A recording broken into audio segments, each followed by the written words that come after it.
piece of copper plate, ordinary copper.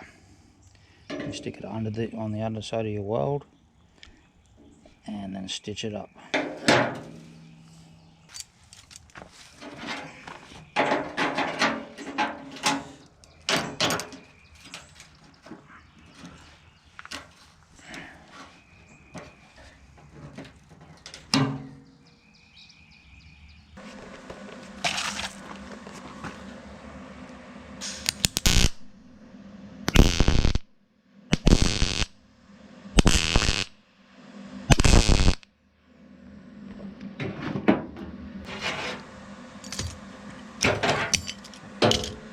For that I'm using 0.35 wire.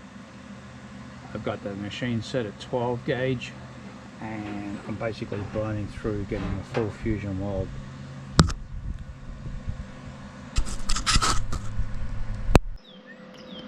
There's the finished result using the piece of copper plate as a backer. And a bit of a look underneath.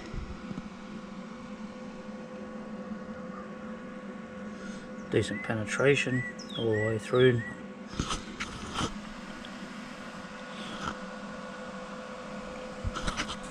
Now I'm only using short bursts, just doing puddles the whole way along. But the trick is to get the heat up, get it burned in.